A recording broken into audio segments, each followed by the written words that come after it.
Once again welcome back. आइए प्रारंभ करते हैं। सबसे पहला प्रश्न यहाँ पर, वेन एवर आई खालिस्तान है him he makes rude remark about me. अब इस प्रश्न को देखें हमें कैसे अटेंड करना है। याद रखिए वेन एवर जो है ये सिंपल प्रेजेंट टेंस का एडवर्ब ऑफ टाइम है और सिंपल प्रेजेंट टेंस के साथ वर्ब का फर्स्ट फॉर्म यूज़ होता है, इसलिए यहाँ पर जो है फर्स्ट फॉर्म के रूप में केवल फर्स्ट ऑप्शन है, इसलिए आपका आंसर ए वाला सही है। दूसरा तरीका देखिए कैसे अटेंड कर सकते हैं। यहाँ पर देखें आपका ये सेंटेंस लिखा है he makes rude remark. He makes subject के तुरंत बाद वर्ब लगी है, वर्ब की फर्स्ट फॉर्म लगी है, यानी ये प्रेजेंट इंडेफिनिट टेंस है, तो इसलिए यहाँ पर प्रेजेंट इंडेफिनिट टेंस का आपकी वर्ब आएगी, इसलिए आपकी फर्स्ट और आई के साथ वर्ब की फर्स्ट फॉर्म आती है और आई के साथ एस या एस का प्रयोग नहीं होता है, इसलिए आई सी सही होगा। अगला प्रश्न हम यहाँ पर देखते हैं, if he will ask me for help I will definitely help him. याद रखिए मैंने पिछली वीडियो में भी आपको बताया था कि इफ़ जो है इफ़ वाले क्लॉज में कभी भी इफ़ के साथ विल नहीं आता है, इसलिए आपके फर्स्ट वाले आंसर में यहाँ पर इरर है, फर्स्ट वाले ऑप्शन में आपका इरर है। अगले प्रश्न हम देखते हैं, my parents and relatives will come to pick up you as soon as you will reach Mumbai airport no error. तो देखा जाए यहाँ पर याद रखिएगा एज सुन एज के जस्ट बाद वाले सेंटेंस में विल का प्रयोग नहीं होता है, इफ़ के साथ बिल का प्रयोग नहीं होता है, एज सुन एज के बाद भी बिल का प्रयोग नहीं होता है। ये प्रेजेंट इंडेफिनिट टेंस के रूल के अनुसार आपको ये याद रखना है। और एज सुन एज के बाद जो होगा वो आपका प्रेजेंट इंडेफिनिट टेंस का, यानी यू रीच यहाँ पर सही होता है, यू विल रीच गलत है, इसलिए आपके सी वाले पार्ट में इरर है। अगले प्रश्न की ओर हम बढ़ते हैं। यहाँ पर कुछ चीज़ें और भी थोड़ा सा जान लीजिए कि जैसे यहाँ पर एज सुन एज है और कभी भी इफ़ आ जाए, ये सब चीज़ें अनटिल अनलेस आ जाएं, तो इसके जस्ट बाद कभी भी फ्यूचर इंडेफिनिट यानी विल का प्रयोग नहीं होगा, इसके बाद प्रेजेंट इंडेफिनिट आता है, इस चीज़ को आप याद रखिएगा।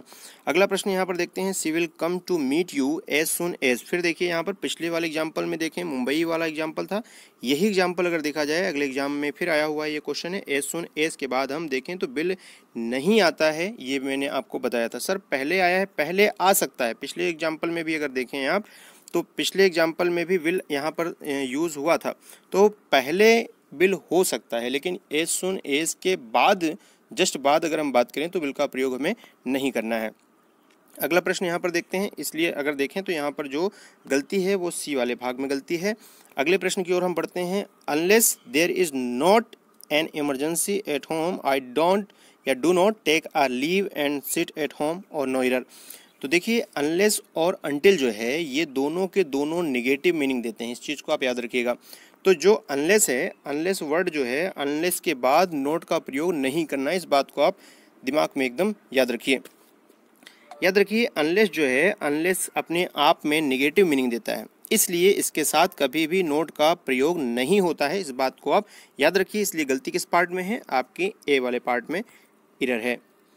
अगला हम प्रश्न यहाँ पर देखें, unless he will not take care. देखिए अभी जस्ट पिछले वाले प्रश्न में मैंने आपको बताया था कि अनलेस हो या अनटिल हो, इनके बाद नोट का प्रयोग नहीं होता, क्योंकि ये दोनों नेगेटिव मीनिंग देते हैं। तो यानी यहाँ पर देखा जाए तो यहाँ पर फिर देखिए नोट का प्रयोग हो गया है अनलेस वाले सेंटेंस में, अनलेस के बाद विल नॉट, तो यानी ये पूरा जो क्या हो गया, गलत हो गया, इसलिए आपका गलती किस में है, ए वाले पार्ट में इरर है।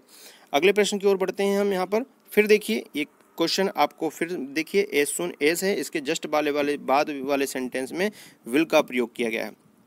एज सुन एज के बाद इफ़ के बाद जो है विल का प्रयोग नहीं होता है, इसके जस्ट बाद प्रेजेंट इंडेफिनिट टेंस के रूल के अनुसार सेंटेंस को हम फिट करते हैं, इसलिए आपका यहाँ पर विल का प्रयोग नहीं होगा। किस वाले पार्ट में, पार्ट सी वाले में, इसलिए आपका सी वाले में इरर है। अगला प्रश्न बढ़ते हैं यहाँ पर, इफ़ वी विल। देखिए फिर यहाँ से देखें अगर ध्यान से आप तो इस सेंटेंस को बड़े आसानी से बना सकते हैं, इफ़ के साथ विल का प्रयोग नहीं होता, इसलिए आपके ए वाले पार्ट में इरर है।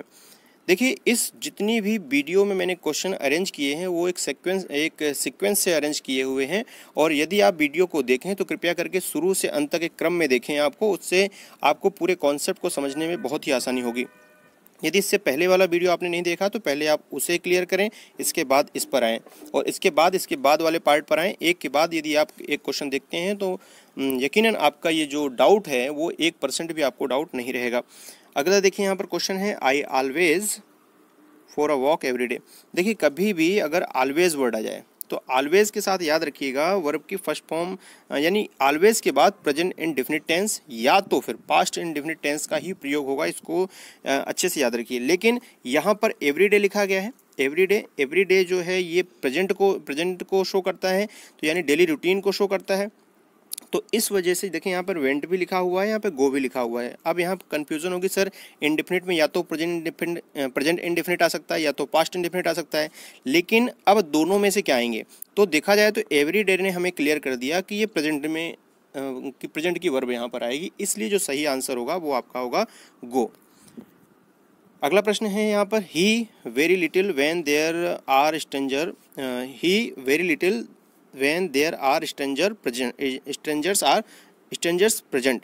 अब यहाँ पर देखें क्या यूज़ होगा। अब अगर देखा जाए तो यहाँ पर ही ऑलवेज स्पोकन, ऑलवेज के साथ या तो प्रेजेंट इंडेफिनिट आ सकता है या तो पास्ट इंडेफिनिट, इसलिए हेड तो आएगा नहीं। ऑलवेज के साथ या तो प्रेजेंट इंडेफिनिट या तो पास्ट इंडेफिनिट, इसलिए इज MING फॉर्म तो आने की कोई यहाँ पर सेंस ही नहीं है। वाज के बाद ING यानी ये कंटिन्यूस है, ये भी गलत हो जाएगा, इसलिए आपका या तो प्रेजेंट इंडेफिनिट या तो पास्ट इंडेफिनिट। लेकिन प्रेजेंट की बात हो रही है। और दूसरी चीज़ ऑलवेज स्पीक्स, अब देखें ही के साथ एस या ES का प्रयोग होता है, इसलिए आपका फोर्थ वाला ऑप्शन सही है। वीडियो में शुरू से अंत तक बने रहने के लिए एक बार फिर से तहे दिल से शुक्रिया तथा धन्यवाद। Thank you so much. जय हिंद, जय भारत।